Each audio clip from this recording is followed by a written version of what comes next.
તો વડોદરામાં ગણેશોત્સવને લઈને પોલીસ તંત્ર સતર્ક બન્યું છે. પ્રતાપનગર પોલીસ હેડક્વાર્ટર ખાતે મહત્વપૂર્ણ બેઠક યોજાઈ હતી, જેમાં પોલીસ કમિશનરે ગણેશ મંડળોના આયોજકો સાથે ચર્ચા કરી હતી.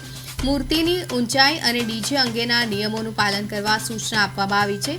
સ્થાપના અને વિસર્જનના રૂટને લઈને પણ વિશેષ આયોજન કરવામાં આવ્યું છે. પંડાલો પાસે રાત્રિના સમયે પોલીસ પેટ્રોલિંગ વધારવામાં આવશે અને સાથે જ સોશિયલ મીડિયા પર ફેલાતી અફવાઓથી દૂર રહેવા અને કોઈ પણ અપ્રિય બનાવ બને નહીં તે માટે પોલીસને સહયોગ આપવા અપીલ કરી છે. વડોદરા પોલીસે શાંતિ, સૌહાર્દ અને એકતા સાથે ગણેશોત્સવની ઉજવણી કરવા આહવાન કર્યું છે.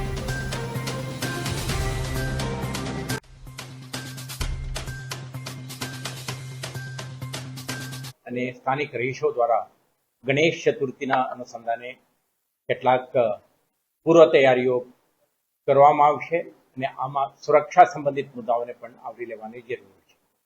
તો શહેર પોલીસ તરફથી કરવાની થતી તમામ સુરક્ષા વ્યવસ્થાઓ અંગે આપણે તૈયારીઓ થઈ રહ્યું છે.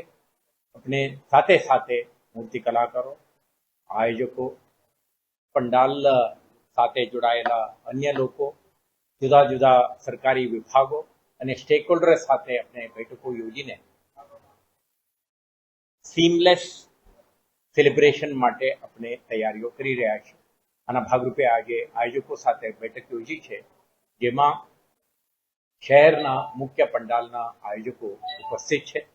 એમના સાથે આપણે સંવાદ કરી રહ્યા છીએ કે જ્યારે આગમનાત્રે વખતે, સ્થાપનાના દિવસે અને 11 દિવસ ઉજવનાર ત્યોહાર દરમિયાન અને વિસર્જન વખતે એમના તરફથી કયો પ્રકારના સુરક્ષા સંબંધિત મુદ્દાઓને ધ્યાને રાખવું જોઈએ